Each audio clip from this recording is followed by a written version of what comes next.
Hi everyone, I hope you're doing well. My name is Tanmay Singh. I am the CEO and co-founder of Faith Career, a boutique career management firm. We specialize in helping aspirants to study abroad and in India at highly ranked institutions. If you wish to study either abroad or in India, please comment below or reach out to us via Instagram and would be happy to help you. Today, we will be talking to Navaneeth Rajan, who will be pursuing his master's degree in industrial engineering at the University of Michigan, Ann Arbor, starting this fall. He scored 337 out of 340 in the GRE and has kindly agreed to share his test prep strategies, recommendations, and more. Let's find out. Hi, Navneet. Thank you for taking the time to talk to me. I really appreciate it. To begin with, could you please introduce yourself? Hi Tanmay. Hello everyone. So I'm an alumnus at IIT Bhubaneswar, where I completed my BTech in Mechanical Engineering in 2021. So I was fortunate enough at that time to get a placement at Tata Steel. Currently, I'm working as Manager Mechanical Maintenance at Tata Steel Kalinganagar. And this role has given me a lot of invaluable industrial insights, which I believe it will help me combine with an MS in Industrial Engineering at University of Michigan Ann Arbor, which I'll be joining this. Awesome, awesome. And so, since you scored exceedingly well in the GRE, our audience is eager to know your journey, right? Can you please tell us about it? So it was during my third year, which I thought about writing GRE. I thought about, I have to keep my options open and not just go in one direction. So I thought, why not write GRE before fourth year? So as I started, I thought I won't do a full prep right away because I had my, study load and everything. Right. So what I did was I started working on my vocabulary building, which it is very important during GRE, especially the English part of GRE. So, so to do vocabulary building, what I did was use Anki. So Anki, what it is it's like a flashcard program, and it is used for spaced repetition. What it does is it will show you flashcards, and if you remember it easily enough, then it won't show you the flashcards. And if you don't remember it, it will keep on showing the flashcards in frequent interval. So this helps in building a strong base for vocabulary, and you can learn like a lot of words. People usually use it for language learning, but you can use it for GRE vocabulary building also. So this is what I've done in third year, second semester, which I started. Initially, I wasn't very disciplined about it. I used to do it here and there in classes or whenever I'm free. It's just a matter of 10 minutes every day if you're doing it really regularly. Mhm. If you don't do it regularly, it'll just come at you at once. You may have to do it for 1 hour to finish all the backlog flashcards you have. Mhm. So that's how Anki works. And this is what I've done initially. And at that time, COVID struck and we were all sent home. And my GRE prep, it kind of went for a pause there. Again, during internship and all that, just 2 months before the GRE exam, which I planned before my fourth year starts, I thought I'll start my prep again.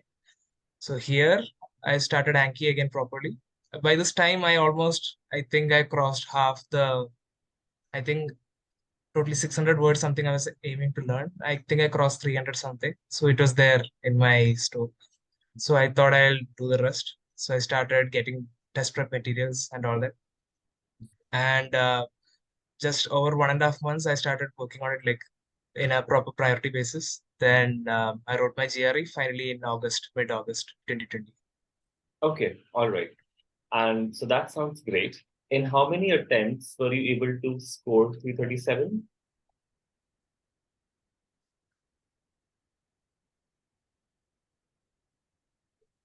So I was fortunate enough so that I can just write once and I got it first try Mhm. itself, Awesome. 337.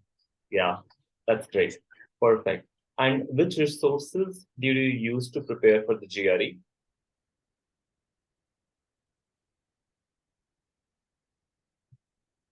So I'll tell you my four main sources. First and the most important is Anki, which is I think I am giving more priority to Anki. There are many flashcard apps available, but I was comfortable with using was Anki because it had both a web interface, laptop, and a mobile interface also. And but there are many numerous apps which you can use. Even the popular test prep sites such as Magoosh and all, they also recommend some other apps. It's really important to have to learn vocabulary. So that is the number one thing.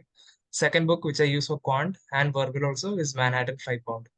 So that is just one book which has both vocabulary and quant, two things. And the third one is for essay prep. Essay prep, there is one YouTube channel called GRE GMAT. GRE GMAT, that's the name of the YouTube channel. I think it is used for many other things also. They focus on all the things like quant and even the English part, but I focus mainly on the essay part because what he says is I feel it's really concise and really important. Hmm. The points he gives to write an issue essay. Um, in all the three sections, I feel my weakness was the writing part, and it reflects on my score also. I got a 4.5 out of 6, and I wish I got a little more. But if I think it's a really formulaic thing. If you learn and practice essay enough, you can do well in essays also. Hmm. And one more important test prep material is the ETS official prep, which is for GRE general test. This is also one book. So two books and one YouTube channel was my only preparation. Okay, sounds very good. Awesome. And so now I'm curious to know what was your mode of preparation, right? Did you study for a fixed number of hours? Did you follow a specific routine for a fixed number of days?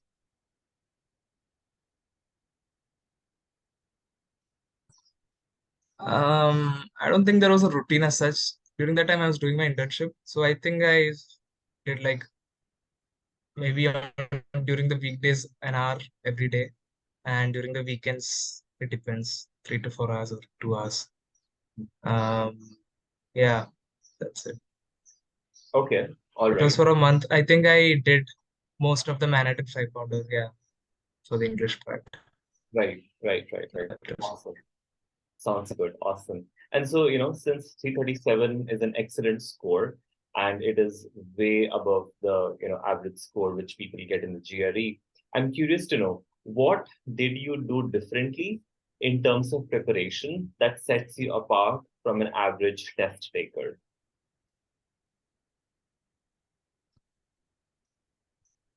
So what I can say is like there are many, um, everyone recommends the same thing. I don't have anything novel to say, but some things which I've done differently is that nowadays there's so many online resources, like especially me, what I did was you can, go through the subreddit. If you're familiar with Reddit and such, you can go through subreddit RGRE. There's like numerous people who have scored perfect scores, 340 out of 340, and how they have prepared, what they have used. You can see all that. And not only that, you can see other things, not so, what you can say, not so straightway thing, but there are many people who has taken, ETS official tests, which are paid ones, and they have just transcribed all the questions and kept it. So that pool of questions also you can get on the Reddit. I won't tell you where exactly to look, but if you go through the subreddit in GRE and be just a regular and go through all the main top posts of all time, you can see many resources, like more than what you wish for. And even all the test material prep, like if you're really comfortable studying online on a laptop, I don't think you even have to spend anything for any books. You can just download all the materials you can get. So that is one thing you can do. And that's something novel, I guess. Nothing else which I can say. Rest is all the same about just practicing and writing practice tests. Mhm. Okay, all right. What challenges did you face while preparing for the GRE? Um, Challenges as such, I can't say anything like that. Mostly it was a matter of discipline. You have to sit for 1 hour and find a time for doing test preparation. Um, Other than that, I didn't face any difficulties in test materials or like what to study or what, anything like that. S- Mhm. Just stop procrastinating and stay disciplined. That's the only. Right, right. Especially if you're thinking about if I was lucky enough that I wrote this during my college days. But if Mhm. you're doing it while you're working, it's going to be much harder. You have to find time for that also. Right. So that is the thing. Mhm. Right. Sounds good.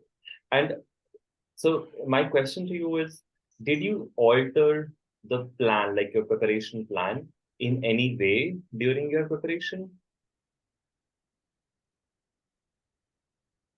Um, so what I did was I felt like I was really lacking in this essay writing thing. So I thought I'll put more time in it in the beginning.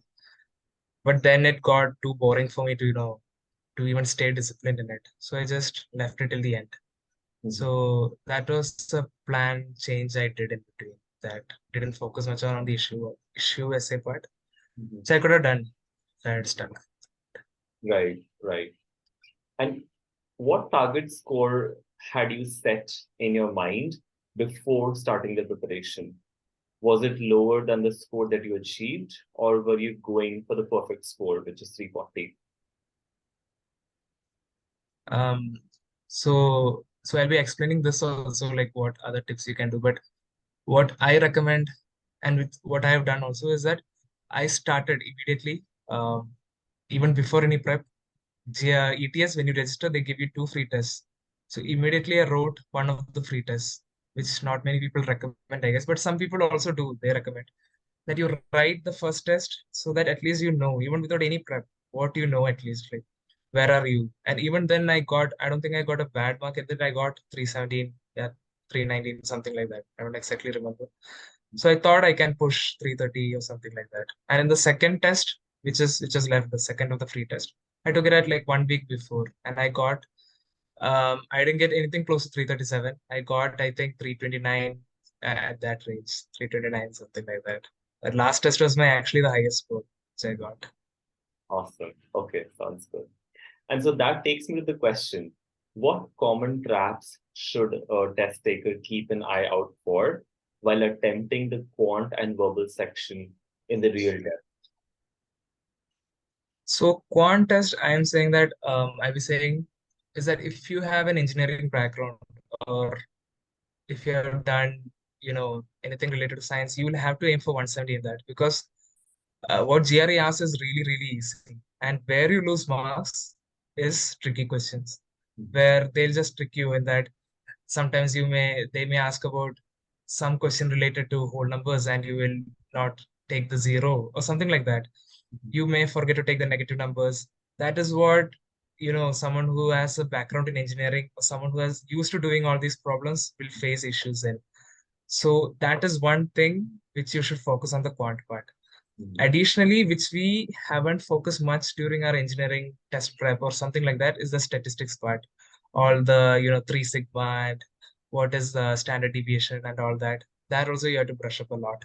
These are the main challenges in the quant section. Otherwise, I feel like if you do a prep enough, 170 is guaranteed in maths mhm. for GRE. Right, right. Mhm. And would you like to share some common traps for the verbal section as well? Anything that comes to your mind? I know that you took the GRE a while ago, but And anything. and and you can say in the verbal part, what you can say is that um, what can I thing is that first you have to build vocabulary. That is important. Otherwise, all the, even in the sentence correction things, all the words may seem similar to you. You cannot eliminate all the wrong answers. Mhm, So vocabulary building is like really, really important. And even then, if you know at least 80% of the words and there are four options, you can eliminate 80%, right? mhm. And you're left with the one word which you may not know, but that is the correct answer. So Right. you don't even have to go whole 100% vocabulary. You can just go till the 80%. So Mhm, that is where vocabulary comes into place. The second thing, the challenge is that you need to improve your reading speed. Some people, I think the strategy during big comprehension is to just skim through the passage and then go to the questions and come back to the passage. mhm, I didn't do that. I wasn't very comfortable with it. I tried it. What I did was, and I think my reading speed was, okay at first also. So mhm. I was comfortable with reading the passage first and then attempting the question. And if required, I'll go back to the passage. I never skimmed through it as such during the exam also. Right. I believe like even everyone, if they are preparing for the test, they should try attempting, both strategies, what works for them. Because there's a lot of test prep available, right? You can try out these strategies and check which is better for you. So these are the two challenges, I guess, for quant and mocha. And Right. yeah.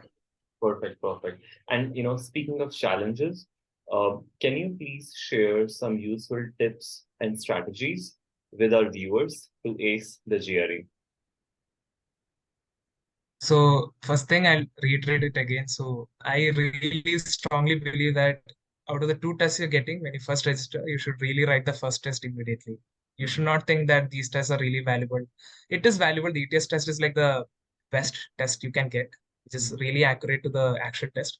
But why not use the first one and know where you are in the GRE, even in the reading. You may think that reading comprehension and all is really easy, but reading comprehension is really hard if you think about it, It is. what they do, how they Work trick for you and that. stuff. So, so reading comprehensions and what else? Even the quant also. As someone from engineering, even me, I thought quant will be really easy. What there's nothing in it, but they'll trick you in all those questions like, oh, the zero is not there or negative is not there. Yeah, you will lose marks in that, and it really hurts if you lose marks in such things. So immediately do the first question and know where you are. At least you can set a target later on. Mhm. And I am telling you, there you'll have lots of practice tests. Like every site, every main test prep companies out there, like Manhattan or Princeton, or I've forgotten all them. Every one of them has at least a free trial where you can do at least two tests for free. So even though they're bad, practices are really good. Some practices may not be of the real good quality one, but it helps build the other characteristics such as stamina and the ability to read and stay focused throughout the exam. It's a long exam, 3.5 hours. You have to stay focused throughout, and your time taking, time saving abilities. All these will improve even for the shitty exam, even for the bad exams which you'll write. So these are the first point I'm saying. Focus more on the test part. And the second thing, again, I'm reiterating, is the vocabulary building. Use flashcards. And for the words which is used in the flashcards, I think Magoosh has a really good collection of words which you have to learn. I took it from somewhere else, which I think was not an efficient way. There are too many extra words and too many harder words in that, which was not at all required. I think Magoosh one was like uh, the really the just enough one, which if you have a time constraint, you can learn. And for test prep materials, as I've told, there is like so much materials online. If you're really comfortable with studying on laptop, as many people are, you don't have to spend anything on books. And I think some people, like, I've seen my friends also do it. They like, ticking in the books and stuff. And that really helps them learn. For such people, I really recommend using books. But otherwise, just get a pen and paper, use your laptop. You'll get so many resources out there and all up to date, all the 2023 books. I mean, you have to really search for it, but you'll get it if you really have to think for it. And so, uh, what else I'll say? Now I'll say about verbal in general. For each sections, I'll say for quant, uh, again, you should aim for 170 out of 170 if you're really comfortable with maths in general. Right. And mostly, I believe in GRE, it's a standardized test. So what I think, and I read about it also, what they do is they don't select, they don't want one single person. This is the topper of this exam. No, they want who is like the good person among your peers. So what they do is I think they standardize within countries with what I've read. We don't know what is happening in the backend, but with what I've read, I think in India, the quant is harder and the verbal is easy Mhm. comparatively. And even in other countries, like China or something, the verbal is even easier and the quant is even harder.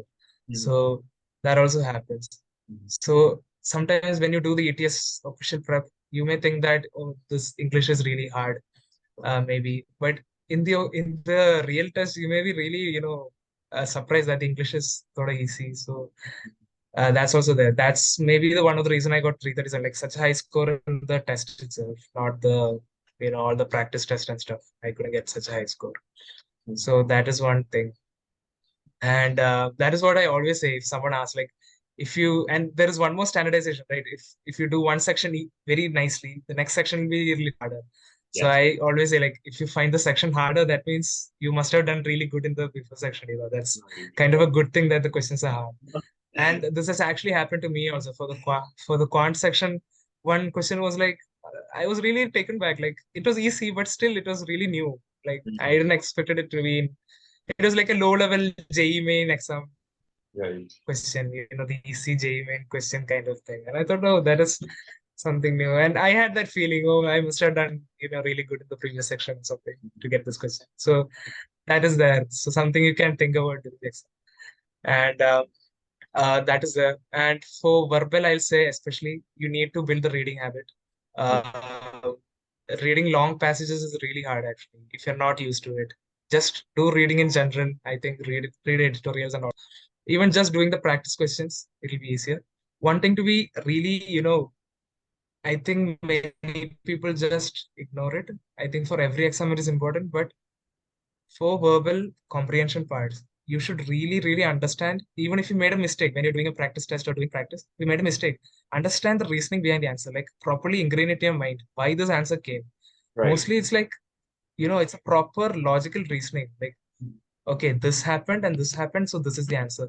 If you see GRE 4 or 5 options, all 5 options will be similar, very similar, all the hard questions. You'll be Right. like, any 5 of these can be easy. So there is no other way than to eliminate each of the, like, this is the worst answer. No, this can't be, this can't be. You have to be really, your mind should build that muscle on how to see an answer, how to see a question and seeing that answer. Mhm. So know that reasoning well. Mhm. That is the main thing. Mhm. For every wrong question you do, why that wrong question happened? Many Mhm. things. Sometimes you may think this is the correct answer, but that answer may not be in the paragraph. The reasoning may not be in the paragraph itself. That Mhm. may be outside of the paragraph which they put in the answer. All these tricks, TTS plays on you on the GRE exam. So learn all the tricks and all the test prep materials. They say what else, what all things you have to do. Even the YouTube channel I mentioned, GRE GMAT, they also have a really good video on how to tackle comprehension passages. But that's what, even just seeing one video is not enough. Practice is the real thing Right. for passages.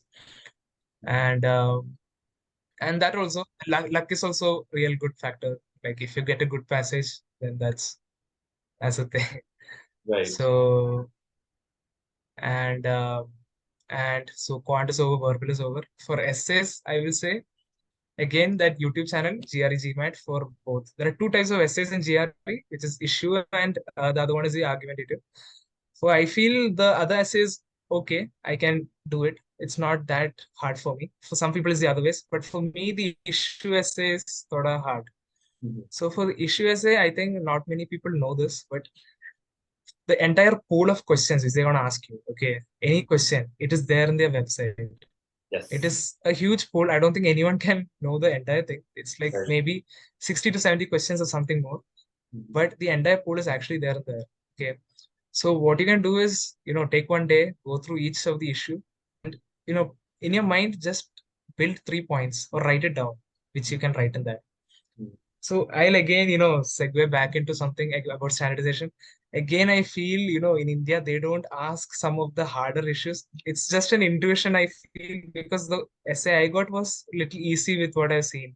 Mhm. Because among the issue pool, there are really hard questions, which you will really struggle to get 3 points. Like, art in the role of war tone society, something, do you agree? Or really hard, which to get 3 points. And I think in India, maybe they may be giving, really good, easier issue prompts, like something about schools or about your society or something which you can write 3 points about. So uh, you shouldn't take that to heart, but still, that is a thing about issue essay. Right. And I feel you can, really, if you want to maximize your scores, you can do this. Go through the pool, each questions and build 70 questions. It's not possible of a task. You can do 70 questions, 3 points. Mhm. So, and it is possible. Why I mentioned 3 points is that, like, I'll just say what the perfect paragraph, the perfect passage, in my opinion, and what I've read also is like it'll have 3 important paragraphs, excluding the intro and the finale or the conclusion. So Mhm. the first during the issue, you will be deciding, agreeing or disagreeing with the issue. So that you will start with the intro. And the first 2 paragraphs, you'll be giving 2 distinct and very independent points on why you agree with that. Mhm.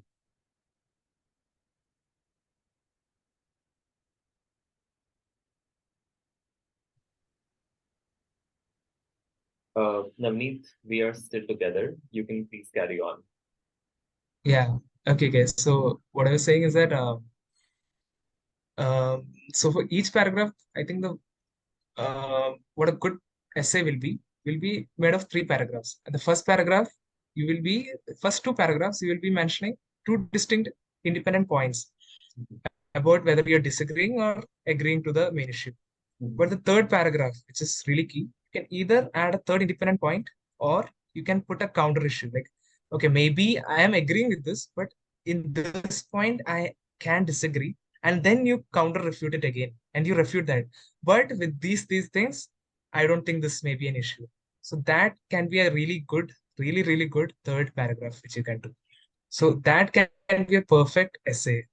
Writing skills is one thing, but having points is also another thing. Even if your writing skills is not that good, having really good, valuable points is you can easily score 4.5 or 4 if you have good points.